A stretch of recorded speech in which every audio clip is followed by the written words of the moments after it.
You had something in your fridge last week that you forgot about. You opened the container, looked at it, and put it in the bin. Now imagine doing that same thing without a fridge, without a freezer, without canning, without vacuum packaging, without any of the infrastructure that makes food last longer than a few days in warm weather. For almost all of human history, that was the problem. You had food today. You needed it to still be food in 3 months. They solved it. Here's how. The oldest and most reliable method was salt.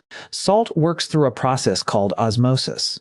Bacteria need moisture to survive and reproduce. Packing food in salt draws that moisture out of the cells from both the food and the bacteria trying to colonize it. Without water, the bacteria die or become inert. The food, now desiccated and covered in salt crystals, becomes an extremely hostile environment for anything trying to decay it. Archaeological evidence of salt-preserved fish has been found in sites across Europe, dating back at least 9,000 years. Roman soldiers were partly paid in salt, the origin of the word salary. In medieval Europe, the salt trade was one of the most strategically important commodities in the world. Cities were built around salt mines. Wars were fought over them. Nations that controlled salt controlled food preservation, and food preservation was survival. The second major method was smoking.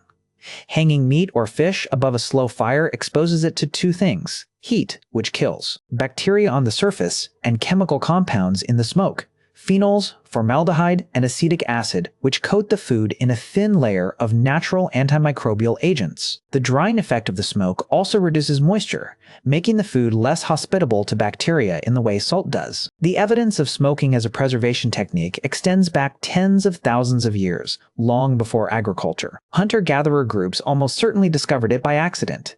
Meat left too close to a fire kept longer than meat stored in the open. Fermentation is stranger and more interesting. Fermentation does not kill the bacteria in food.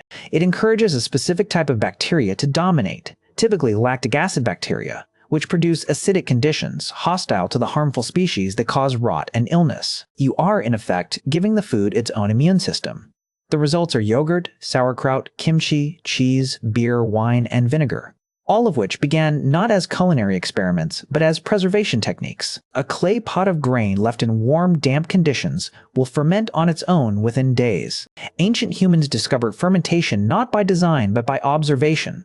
This pot, left in these conditions, produces something that stays edible and does not make us ill. Kimchi making traditions in Korea date back over 2,000 years.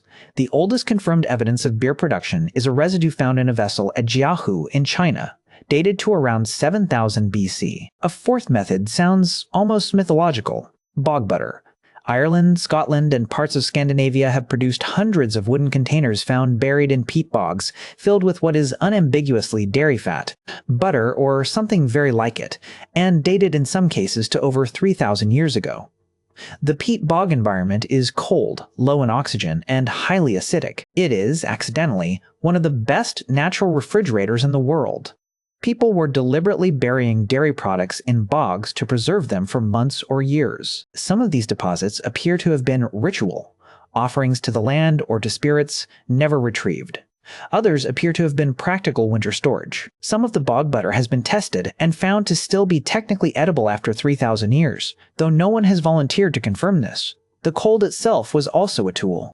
Northern cultures stored food in cellars, buried in the ground, packed in snow, or submerged in cold streams and rivers. Ice was cut from frozen lakes in winter and stored in insulated pits lined with straw, where it could survive well into summer and keep perishables cold long past the thaw. Every method has a common underlying principle: reduce moisture, reduce oxygen, introduce hostile chemistry, or lower temperature. 4 strategies against the same enemy.